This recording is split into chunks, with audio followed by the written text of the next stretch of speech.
لیکن ایسی عمدہ ترتیب دیتے تھے حوالوں کو کہ پڑھنے والا یوں لگتا تھا جیسے کسی نے مسلسل مضمون لکھا ہے. اور اس لحاظ سے بہت قابل انسان، بہت ویسے ایک نیک مزاج سلسلے کے بزرگ. ان کو ٹپیکل پلمبم کا فالج تھا.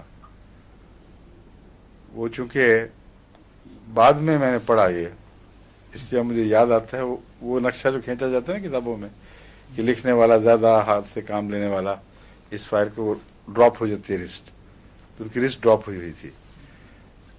تو اگر پلمبم کے بغیر بھی پلمبم کی پوائزننگ ذمہ دار نہ ہو بلکہ کسی اور بیماری کی وجہ سے اس قسم کی علامتیں ظاہر ہوں تو پلمبم اس کا علاج ہے.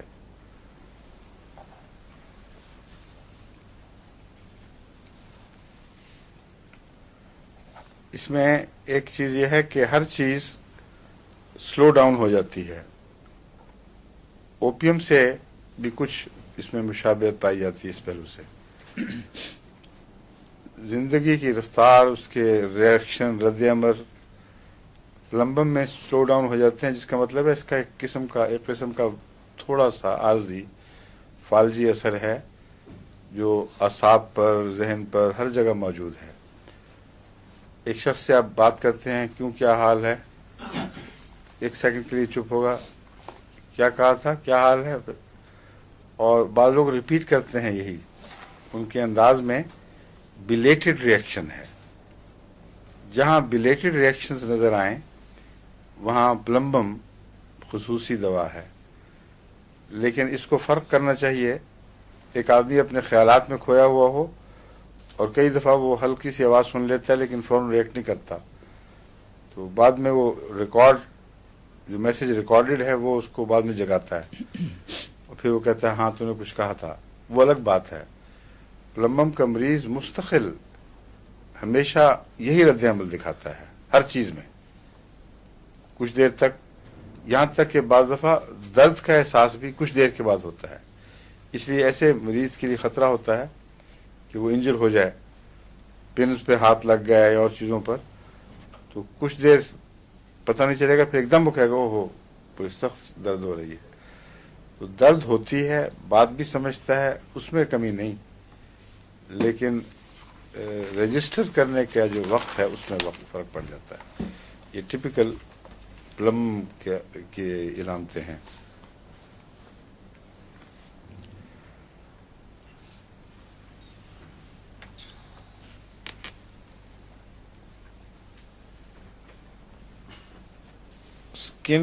اسکن بھی سلگش ہو جاتی ہے، یہ لکھا ہوا ہے.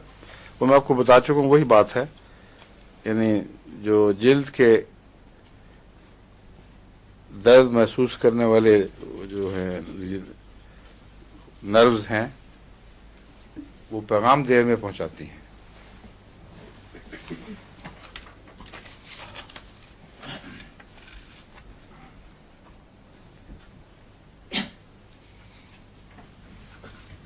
یہ چیز جو ہے بعض دفعہ مستقل نمنس میں تبدیل ہو جاتی ہے.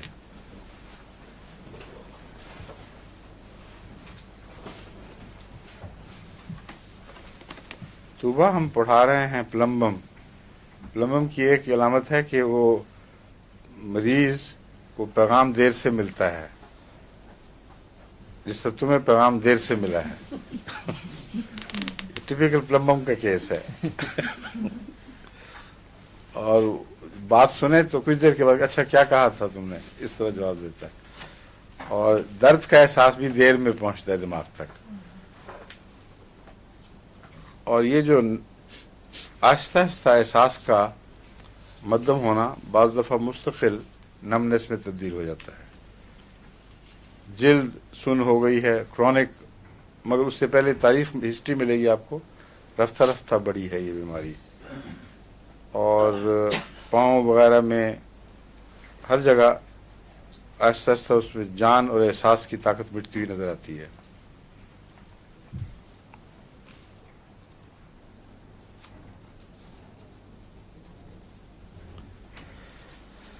اس کی جو ایمیسیشن ہے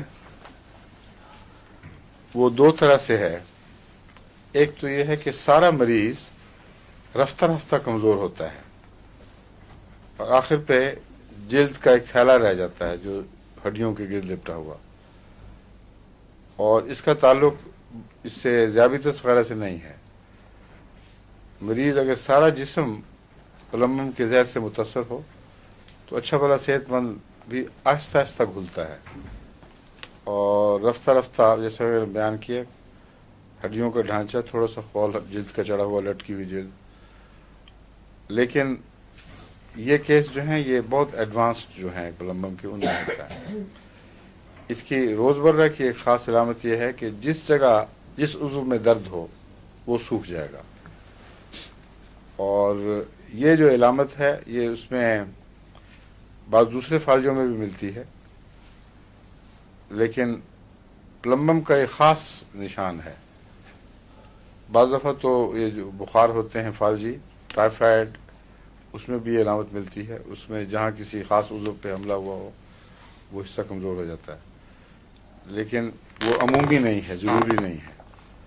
پلمبم میں اگر یہاں درد اٹھی ہے اور یہ حصہ کمزور ہونے لگ جائے، یہاں درد اٹھی ہو ہاتھ پہ اور یہ حصہ کمزور ہونے لگ جائے، ٹانگ پر کسی حصے میں بھی درد ہو اور وہ کمزور ہونے لگ جائے، تو خاص علامت پلمبم کی ہے، اس کو فوراً استعمال کرنا چاہیے۔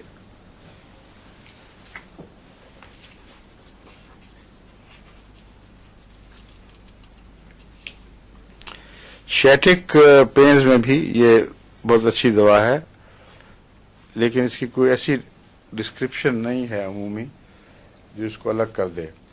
پلمبم کو میں نے ایٹ رینڈم استعمال کیا، جب بعض دوائیں جو شیاٹیکا میں کام نہیں آتی تھیں جب وہ ناکام ہو گئیں تو اندازہ لگا کر کہ پلمبم بھی اچھا ہے وہ استعمال کر لی، کبھی فائدہ ہوا کبھی نہیں ہوا۔ لیکن جو عمومی پلمبم کی علامتیں اگر وہ پائی جائیں، مثلا مسوڑوں کے اوپر نیلی لکیر اور وہ احساسات کی سست روی، آہستہ پیغام پہنچاتے ہیں، یہ اگر باتیں پائی جائیں تو پھر شیٹیکا میں پلمبم ضرور پہلے دینی چاہیے۔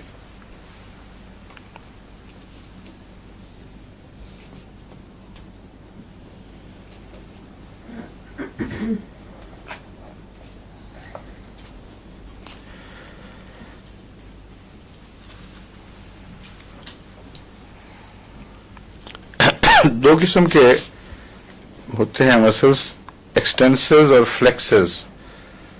اس کا فالج کا تعلق ایکسٹینسر سے بھی ہے، فلیکسر سے بھی ہے، لیکن ایکسٹینسر سے زیادہ ہے۔ ایسا فلیکسر تو یہ ہے نا جو کھینچے گا، جو فلیکس بینڈ کرتا ہے، ہاں بینڈ کرے گا، جی اور ایکسٹینسر جو لمبا کرے گا، ٹھیک کھینچے گا، جی ہیں جو کھینچ کے اس کو اٹھائے گا، جی جی ہاں جی جی وہ ایکسٹینسر ہے۔ جی سر یہ جو ڈراپ ہے اس وجہ سے ہوتا ہے ٹھیک ہے، کہ ایکسٹینسر یہ جو اٹھانے کی طاقت ہے نا جی وہ کم ہو جاتی ہے، جو ڈراپ ہو جاتا ہے۔ ٹھیک ہے تو جہاں بھی کھینچنے کا اور تناؤ کا فالج ہو وہاں اوزار لٹک جائیں گے، ٹھیک ہے یہ ٹپیکل اس کی علامت ہے، مگر فلیکسر میں بھی ہو جاتا ہے اس کا اثر۔ ٹھیک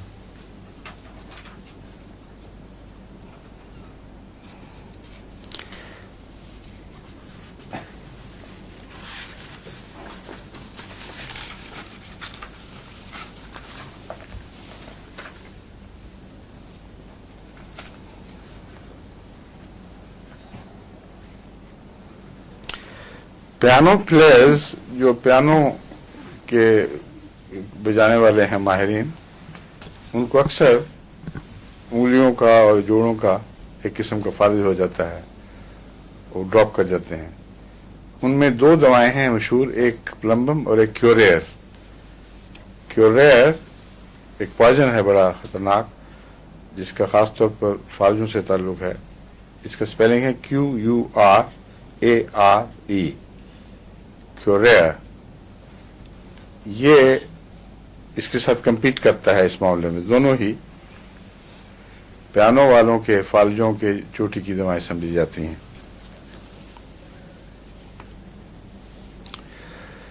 ریسٹاکس اگرچہ بہت کام آنے والی دوا ہے، اکثر میں نے بتایا ہے، فوری فالج کا اثر ہو رہا ہو، خواہ آنکھوں پر ہو یا جسم پر کسی حصے پر، اگر جلدی استعمال کی جائے تو ریسٹاکس بہت اچھی دوا ہے۔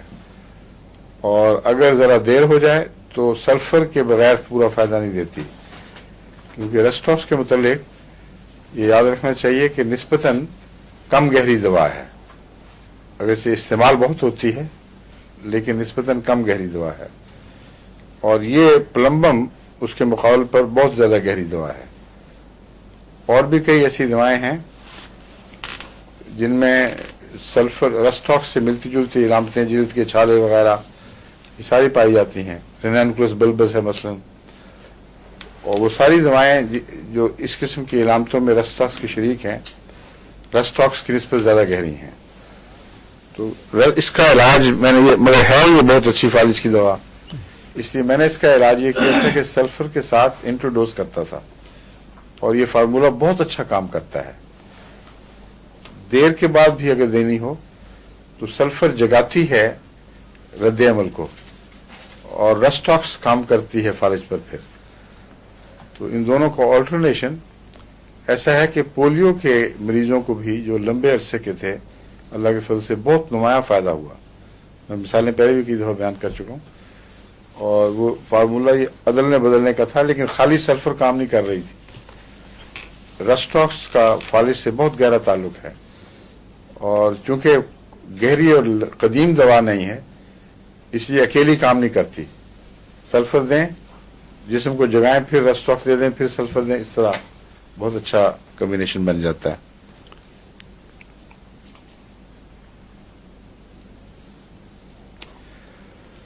ڈاکٹر عام طور پر اس لیے اس کو رد کر دیتے ہیں رسٹاکس کو کرونک کیسز میں، حالانکہ میں نے اس سے بڑا فائدہ اٹھایا ہے، اس کو رد کرنے کی ضرورت نہیں، جو بتایا نا سلفر کے ساتھ انٹروڈوز کریں۔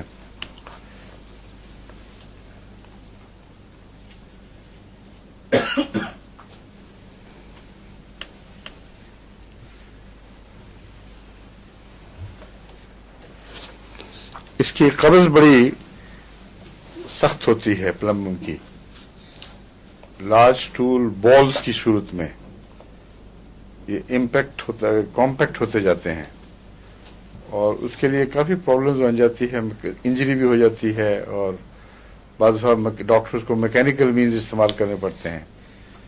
تو اس کی اصل وجہ یہ ہے کہ یہ آہستہ آہستہ بڑھنے والا فالج جو جلد پر پیدا کرتا ہے وہی میوکس میمبرینز پہ بھی کرتا ہے، اور انتڑیوں کے گرد جو باریک مسلز کی جھلی ہوتی ہے جو آگے دھکیلتی ہے انتڑیوں کے خاص موشن کے ساتھ، اس کو یہ معوف کر دیتا ہے۔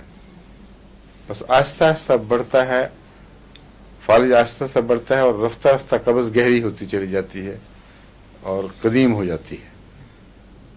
یہ کوئی ایسی قبض نہیں ہے جو اچانک کسی وجہ سے ہو گئی، کھانا ادھر ادھر ہو گیا، بدپریزی ہوئی، بلکہ یہ اس ٹائپ کی قبض ہے، اور اس میں جیسا کہ میں نے بیان کیا ہے کچھ آپ کو صبر کے ساتھ پلمبم دینی ہوگی، کیونکہ جو آہستہ بیماریاں آتی ہیں ان کا علاج بھی نسبتاً آہستگی سے ہوتا ہے،